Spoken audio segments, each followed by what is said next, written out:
刚才主持人谈到秦刚的话，那么秦刚话其实我觉得不重要，因为他的主子的话才是秦刚的座右铭，所以我们与其听秦刚的，还不如再看看中共领导人习近平最近讲的话和做的事情，那么就可以清楚今后中共对美国的战略定位。那么从这个战略定位，从中共对美国的战略定位，我们也就能看出来美国能够做什么，不得不做什么。那么关于节目时间有限，我就只讲2点。第一点就是9月1号，习近平在中共中央党校的中青年干部培训班开班仪式上有一段讲话，他说：“我们面临的风险挑战明显增多，总想过太平日子不斗争是不想斗争是不切实际的。”他要求中共党员要丢掉幻想，勇于斗争，在原则问题上寸步不让，寸土不让。那么这段话在中国引起了广泛的关注，很多评论认为说这是习近平对中国对美关系的最新表述。那么中共官媒人民日报的海外版旗下有一个社交媒体公众号叫侠客岛，也转发这篇文字。那么3个月前，习近平还在中共政治局的集体学习会上强调，中国还要在国际社会上广交朋友，努力塑造可信、可爱、可敬的形象。那么现在3个月以后，一下子变成丢掉幻想，寸步不让。那么习近平讲话里这个丢掉幻想，勇于斗争啊，和是从毛泽东1949年8月中共建政前夕提出来的一个叫做丢掉幻想，准备斗争，是从那里搬过来的，换了2个字而已。那个时候毛泽东讲这段话是针对美国政府发表中美关系白皮书，当时那个白皮书提到说美国要团结当时中国的中间派，毛泽东说不要让帝国主义把他们拉过去，叫他们丢掉幻想，准备斗争。那么今天中共再提准备斗争，当然是要在中美关系上和美国斗下去。那么至于寸土不让，无非是说在台湾和南海争议上要和美国还有美国的盟友斗到底。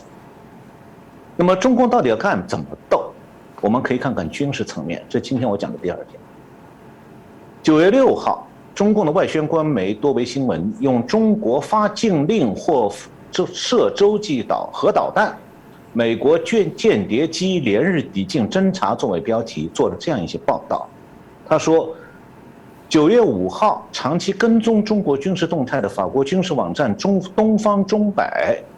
是网站的名字，注意到兰州飞航警报区的通告，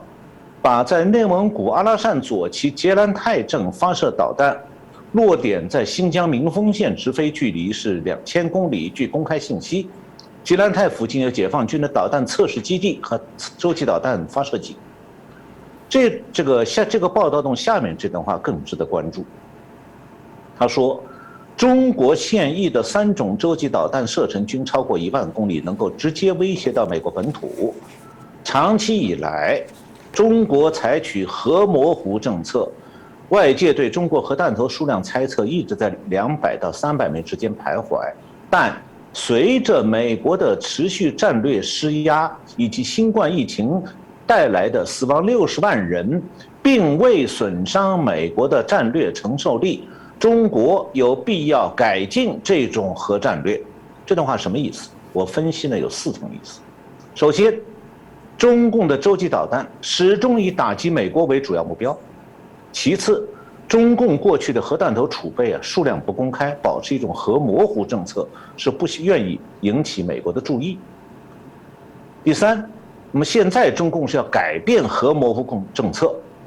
要公开扩张核军备，加强用核武器威胁美国的强度，这就是冷战当中的军事对抗的升级。那么最后第4点，中共原来认为新冠疫情可以严重削弱美国国力，但现在发现说疫情达不到严重损伤美国的目的，他还要想别的办法。我这一句第4点大家听明白没有？里面有一个 implication， 有一个暗示，就中共原来是把新冠疫情当作生物武器在用的，希望来削弱美国的国力，让中共能够占上风，但没有达到目的。那么现在有不少短视的媒体把中共恢复和美国合作的希望寄托在中共明年20大习近平下台这点上。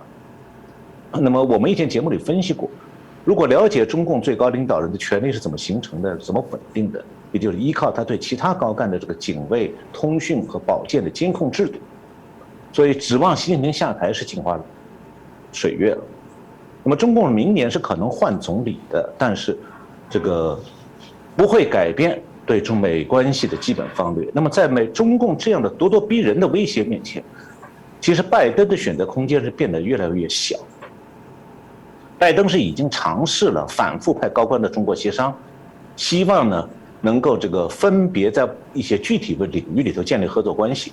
结果基本上全部被顶回来了。中共要求是说，要么你美国全部放弃对中共的反制，向中共全面让步，要么两国就这样对抗下去，而且是逐步升级。所以啊，现在中美的关系是在渐进型的恶化，而主要的推手就是中共。所以目前来看啊，不是拜登不想尝试与中共合作，而是中共呢通过拒绝合作来逼美国全盘让步。那么对美国来讲呢，杜鲁松其实已经讲过了，美国白宫当这个国安团队知道中美之间已经进入零和格局，就不是中共输就是美国输。所以今天今后啊，这个居于相对优势的美国基本上是不可能用全盘让步来换取所谓的中共的合作，因为全盘让步只会导致美国全盘输掉，而不会让中共与美国真正的诚实的合作。那么如果美国全盘让步，中共只会得寸进尺，进一步掏空美国。这一点其实杜鲁松的书已经讲得很清楚。